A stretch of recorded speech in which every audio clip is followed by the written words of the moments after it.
오늘 이 새벽에 우리에게 주신 하나님의 말씀은 신명기 12장 20절에서 32절까지의 말씀, 우리 다 같이 한 목소리로 합독하시겠습니다. 시작. 내 하나님 여호와께서 내게 허락하신 대로 내 지경을 넓히신 후에 내 마음에 고기를 먹고자 하여 이르기를 내가 고기를 먹으리라 하면 내가 언제나 마음에 원하는 만큼 고기를 먹을 수 있으리니, 만일 내 하나님 여호와께서 자기 이름을 두시려고 택하신 곳이 내게서 멀거든 내가 내게 명령한 대로 너는 여호와께서 주신 소와 양을 잡아 내 각성에서 내가 마음에 원하는 모든 것을 먹되 정한 자나 부정한 자를 막론하고 노르나 사슴을 먹는 것 같이 먹을 수 있거니와, 다만 크게 삼가서 그 피는 먹지 말라. 피는 그 생명인즉 내가 그 생명을 고기와 함께 먹지 못하리니 너는 그것을 먹지 말고 물같이 땅에 쏟으라. 너는 피를 먹지 말라. 내가 이같이 여호와께서 의롭게 여기시는 일을 행하면 너와 내 후손이 복을 누리리라. 오직 내 성물과 소물을 여호와께서 택하신 곳으로 가지고 가라. 내가 번제를 드릴 때는 그 고기와 피를 내 하나님 여호와의 제단에 드릴 것이요 내 제물의 피는 내 하나님 여호와의 제단 위에 붓고 그 고기는 먹을지니라. 내가 내게 명령하는 이 모든 말을 너는 듣고 지키라. 내 하나님 여호와의 목전에 선과 의를 행하면 너와 내 후손에게 영구히 복이 있으리라. 내 하나님 여호와께서 내가 들어가서 쫓아낼 그 민족들을 내 앞에서 멸절하시고 내가 그 땅을 차지하여 거기에 거주하게 하실 때 너는 스스로 삼가 내 앞에서 멸망한 그들의 자취를 밟아 멀무에 걸리지 말라. 또 그들의 신을 탐구하여 이르기를 이 민족들은 그 신들을 어떻게 섬겼는고 나도 그와 같이 하겠다 하지 말라. 내 하나님 여호와께는 내가 그와 같이 행하지 못할 것이라. 그들은 여호와께서 꺼리시며 가증히 여기시는 일을 그들의 신들에게 행하여 심지어 자기들의 자녀를 불살라 그들의 신들에게 드렸느니라. 내가 너희에게 명령하는 이 모든 것을 너희는 지켜 행하고 그것에 가감하지 말지니라. 아멘. 한국인들이 좋아하는 아침 식사 메뉴 가운데 선지 해장국이 있습니다. 한국 사람들은 이제 술을 많이 음주를 많이 했기 때문에 이제 그 다음 날 아침이 되면 이제 꼭 해장을 하곤 했는데, 그때 뭐 특별한 메뉴 중에 하나가 이제 선지 해장국이 됩니다. 이 깍둑썰기로 이제 이렇게 썰어서 집어넣은 그렇게 해장국에 들어간 선지는 그 묘한 맛의 조화를 이루어서 한국인들이 즐겨 참는 음식이었습니다. 한국인들은 짐승의 피를 먹는 것에 익숙합니다. 즐겨 먹는 음식 중에 선지를 적당히 섞어서 당면과 함께 만든 그 순대가 있습니다. 그리고 한때 사슴피가 정력을 증강시키는 강장 효과가 뛰어나다는 이야기가 있어서 많은 사람들이 녹각 잘라내고 거기서 나오는 피를 먹는 일도 있었습니다.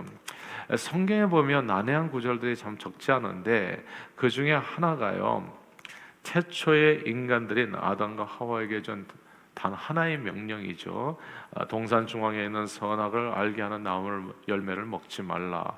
이게 굉장히 이해가 안 되는 명령이에요. 왜 먹지 말아야 되는지 우리는 좀 합리적으로 이해가 되면 그렇군요 하고 순종하는데, 이게 이해가 안 되는 거는 항상 마음에 의심이 있는 거예요. 왜 피를 먹지 말아야지? 고기는 다 먹어라. 근데 피만 먹지 말아라. 이 모든 동산 나무의 열매는 다 먹어라. 선악과만 먹지 말라. 이런 거예요. 왜 다 먹어도 되는데 왜 피만 먹지 말라고 하는지, 다 먹어도 되는데 왜 선악과만 다 먹지 말라고 하는지, 이걸 알 수가 없는 겁니다. 사실 선악과는 선이 무엇인지 악이 무엇인지를 분별하여 알 수 있게 하는 나무라 했거든요. 근데 인간이 선과 악을 분별하면 뭐가 도대체 문제가 되는지, 그래서 먹지 말라 하는지 이해가 안 되는 겁니다. 그리고 이 선악과가 그토록 인간에게 유혹이 되고 만약에 문제가 될 수 있다면 아예 선악과를 만들지 않으면 좋지 않았을까? 그렇게 피가 문제가 된다면 아예 짐승에서 피를 만들지 말고 고기 덩어리만 만들면 얼마나 좋겠어요. 왜 굳이 그 안에 그런 이 내용을 집어넣어가지고 꼭 하지 말라고 그래서 마치 올무와 같이 탁 걸려가지고 넘어지게 하셨나? 뭐 이게 질문들이 많이 생기는 겁니다. 동산 중앙에 왜 선악과를 두셨는지. 성경에는 해석에 난해한 구절들이 많은데 그 중에 하나가 오늘 본문에 나오는 짐승은 다 고기는 다 먹되 이것도 먹고 저것도 먹고 어디서든지 먹되 피는 먹지 말라는 구절입니다. 왜 피만 안 되는지 알 수가 없는 거예요. 오늘 본문에 보면 고기만 먹고 피를 먹지 않은 행위가 여호와의 목전에 선과 의를 행하는 일이 된다. 아니 이게 피를 안 먹으면 선과 의가 되는 거예요.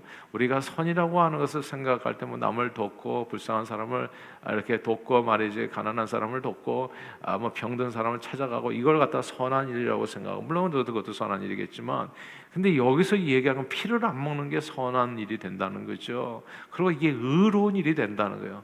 우리는 뭐 정의은 저기 어떤 대통령 나쁜 대통령은 물러가라 뭐 피켓 들고 그게 이제 의라고 생각하는데 많은 순간에 착각을 하는 거죠. 근데 오늘 본문은 피를 안 먹는 게 하나님 앞에 이게 선과 의가 된다는 거예요. 그래서 피를 안 먹으면 너와 네 후손이 영원히 잘 산다.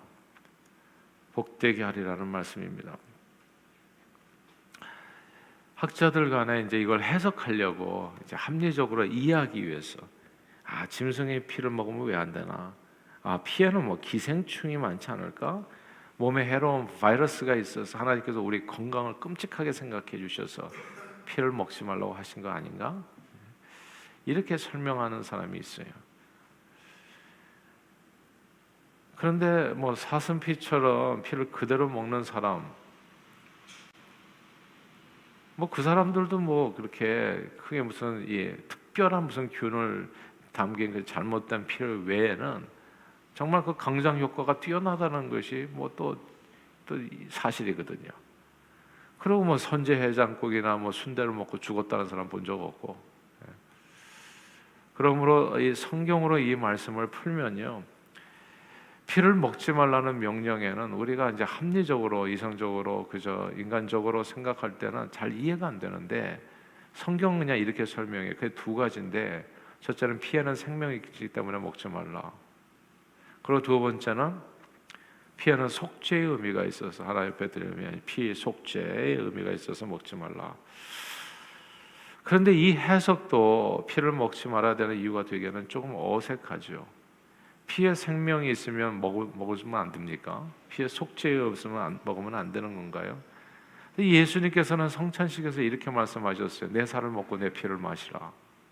그 피는 왜 되고 이 피는 왜 안다는 건가요?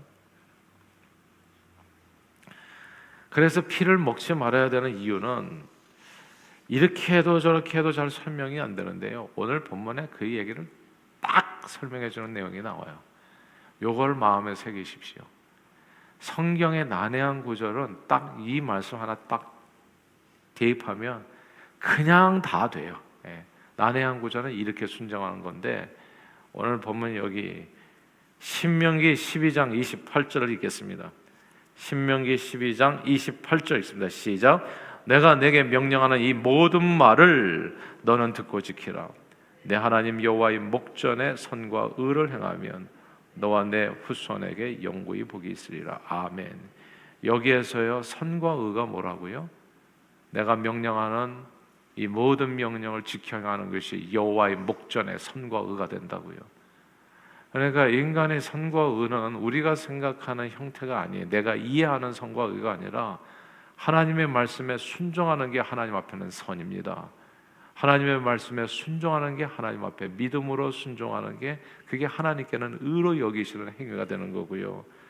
그렇게 하나님의 말씀에 순종하면 어떻게 된다고요? 너와 네 후손이 영구히 복을 받으리라. 하나님의 축복이 임한다는 겁니다. 성경에 보면 난해한 구절들이 많아요. 어찌 생각하면 사실은 모든 말씀들이 다 난해합니다. 왜 하나님만 사랑해야 되는지, 왜 우상을 섬겨서는 안 되는지, 왜 다른 신을 좋아해서는 안 되는지, 뭐 만들어가지고 그거 가지고 장난감처럼 놀 수는 왜 없는 건지, 왜 하나님만을 목숨을 다해서 사랑해야 되는지, 여러분 이게 이해가 되십니까? 그래서 어떻게 보면 하나님은 정말 이렇게 굉장히 배타적이고, 그러니까 많은 사람들이 이해를 못해요. 왜 기독교는 이렇게 배타적인지, 왜 다른 종교를 인정하지 않는지, 더불어서 함께 살면 얼마나 좋은지 그 말이 훨씬 더 합리적인 것처럼 들려요. 왜 하나님만 섬기라고 얘기하는지, 나 외에 왜 다른 신을 두게 하지 말고, 왜 새긴 우상을 만들지 말고 너는 오직 여호와만 섬기, 이게 이해가 되십니까? 서울에서 부산 가는 길이 왜 하나만 되냐? 여러 가지 될 수 있지 않냐? 우리 서로서로 행복하게, 기독교인들이 가장 사회에서 하나 되지 못하게 하는 나쁜 사람들이다. 그 사람들 얘기 들으면 100% 이해가 돼요. 진짜 이해가 돼요. 훨씬 더 합리적이에요. 인간적이에요. 진보적이에요. 맞는 것 같아요. 왜 여호와 하나님, 이게 이해가 안 된다고. 솔직히 하나님만 섬기라는 거.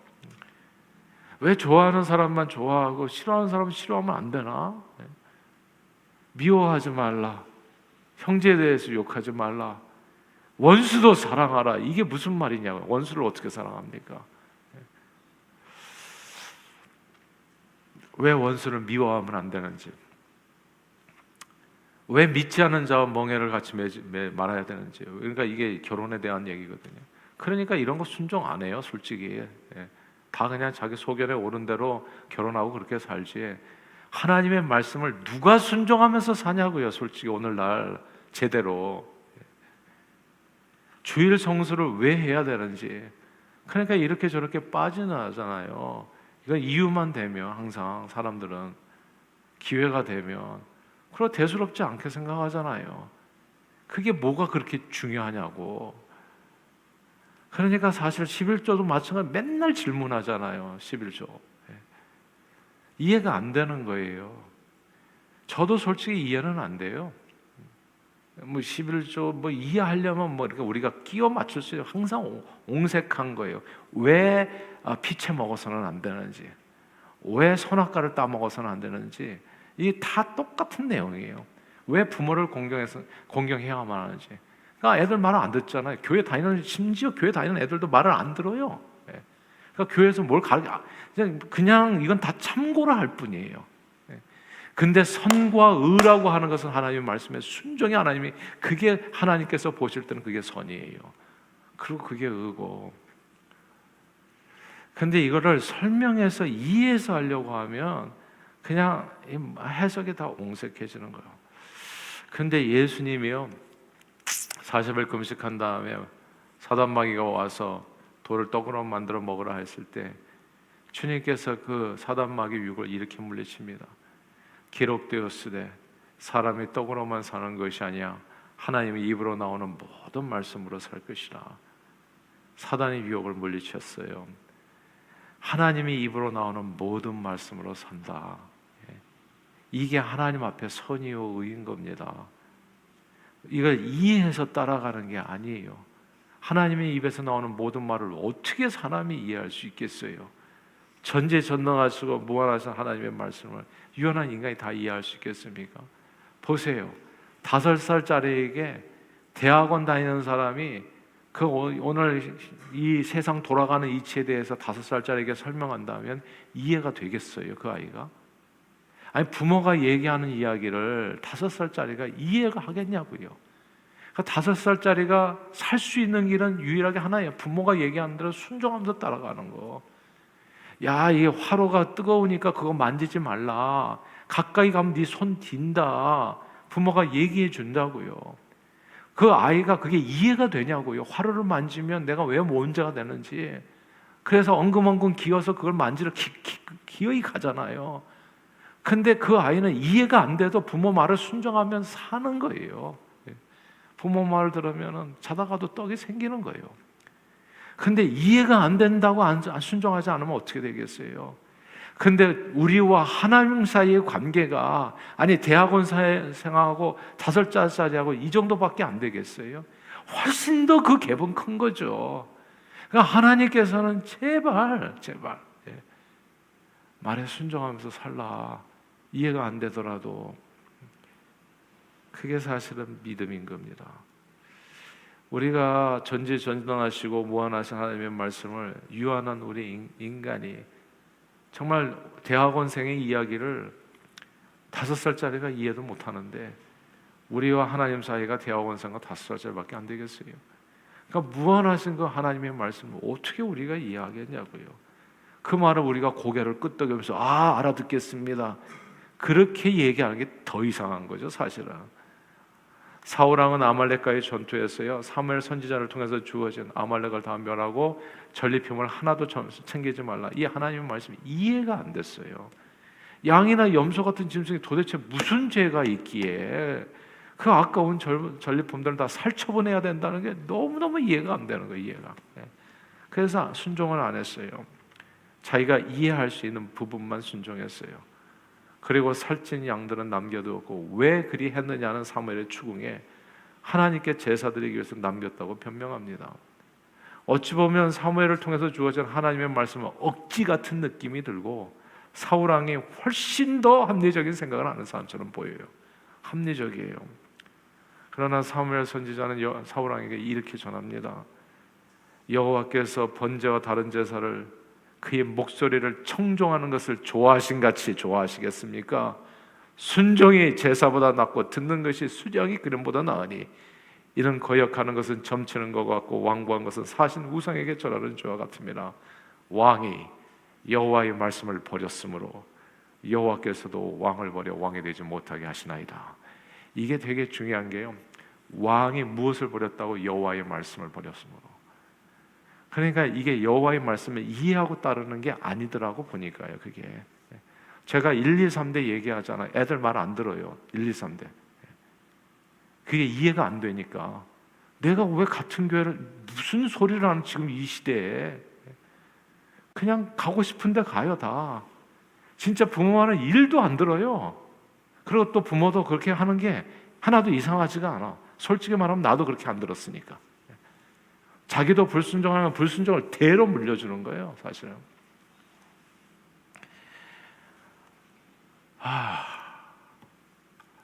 순종의 제사보다 낫고 말씀을 거역하는 것은 마치 점치는 것, 사신우상에게 절하는 죄와 같다. 여호와의 말씀을 버리니 여호와께서 왕을 버리셨다. 저는 11조 이해 못해요. 근데 그냥 따라요. 내 삶을 다 드리는 것이 난 옳다 생각해요. 그러니까 다윗이 고백한 것처럼 영광과 이익과 위엄과 다 천지에 있는 것이 다 주의 것이로소이다. 정말 위대하게 되고 강하게 다 주님께서 주신 거, 주님 앞에 드리는 거 그 이상으로 못 드려서 안 드리는 거예요. 사실은 주는 것이 받는 것보다 복되다, 그 말을 믿어요. 으뜸이 되고자 하는 자는 섬김이 되어야 된다는 거 믿어요. 그게 이해가 돼서 따르는 것이 아닙니다. 선교, 너희는 모든 족속으로 제자를 삼으라, 그냥 가는 거예요. 그냥 그게 무슨 이게 이해가 돼서 안 돼. 근데 이해가 안 되면 맨 변명을 해. 맨날 내 사정은 이렇고 시간 없고 돈 없고 맨날 이래. 그래가지고 교회만 다닐 뿐이에요. 그러나 선과 의가 뭔지를 얘기해 주는 거예요. 선과 의는 하나님의 모든 말씀을 따르는 게 선과 의인 겁니다. 그냥 이해돼서 따르는 것이 아니라 하나님의 말씀을 앞에다 두고 내 감정을 버리고 내 생각을 버리고. 그래서 교회에서도 시험 받지 말라는 게 딴 게 아니에요. 그런 게 뭐가 중요합니까? 그냥 내 감정을 버리고 내 생각을 버리고, 그런즉 이제는 내가 산 것이 아니요 오직 내 안에 그리스도께서 사신 것이라. 이제 내가 육체 가운데 사는 것은 나를 사랑하사 나를 위하여 자기 몸을 버리시는 하나님의 아들을 믿는 믿음 안에서 사는 것이라. 성경에 얘기했으면 그대로 사는 거예요. 내 감정을 버리고 생각을 버리고 기분 나쁜 거를 버리고 기분 좋은 걸 버리고 그냥 하나님의 말씀을 앞에다 두고 그 길을 따라가는 거예요. 이게 신앙생활인 겁니다. 그리하면 오늘 본문에 얘기하는 거예요. 너와 네 후손이 영원히 복을 받으리라. 하나님의 말씀입니다. 아담과 하와는 선악과를 따먹지 말라는 명령을 이해하지 못했어요. 보암직도 하고 먹음직도 하고 지혜롭게 할 만큼 탐스러운 열매를 왜 먹지 말라고 했는지 알 수 없어요. 그래서 그냥 먹었어요. 그러나 선악과는 하나님의 입에서 나오는 모든 말씀이었다는 거, 명령이요 말씀이었다는 사실 우리는 주목해야 됩니다. 사람은 떡으로 사는 게 아닙니다. 하나님의 입으로 나오는 모든 말씀으로 사는 거예요. 이해하지 못해도, 그리고 도무지 가늠할 수 없어도, 측량할 수 없어도 하나님 주신 말씀이 내게 생명이라는 것을, 그걸 생명의 말씀인 것을 붙들고 주의 말씀은 내 발에 등이여 내 길에 빛입니다. 주님은 나의 생명입니다. 그렇게 따르는 것이 신앙생활입니다. 그러므로 늘 하나님을 경외하는 마음으로 주님의 말씀을 주야로 묵상하고 그 말씀을 믿음으로 순종하셔서 우리와 우리 후손들이 영구히 복을 받아 누리는 저와 여러분들이 다 되시기를 주의 이름으로 축원합니다. 기도하겠습니다. 하나님 아버지, 오늘 이 새벽에도 우리를 불러 피를 먹지 말아야 될 이유는 그게 하나님의 말씀이기 때문입니다. 뭐 이렇고 저렇고 하는 게 아니라 그게 하나님의 입으로 나온 말씀이기 때문에 그래서 따르는 겁니다. 선악과를 왜 따먹지 말아야 됩니까? 그게 하나님의 입에서 나온 말씀이기 때문에 사람은 떡으로 사는 것이 아닙니다. 하나님의 입에서 나오는 모든 말씀으로 사는 것입니다. 그래서 하나님의 말씀을 우리 앞에다 두고 내 생각과 내 감정을 버리고 그 말씀이 내 삶에 이루어질 수 있도록 순종으로 쓰임받는 저희들 되게 해주시되 성령으로 인도해 주셔서 하나님의 말씀의 의를 우리 삶에서 다 이루어 주심으로 오늘 본문의 약속인 겁니다. 하나님의 약속, 너희가 이 말씀을 따라 행하면 이것이 너희에게 선과 의가 돼서 너와 네 후손이 영구히 복을 받으리라. 오늘 말씀 그대로 이루어가는 하나님의 권속들이 다 되도록 축복해 주옵소서. 예수 그리스도 이름으로 간절히 기도하옵나이다. 아멘.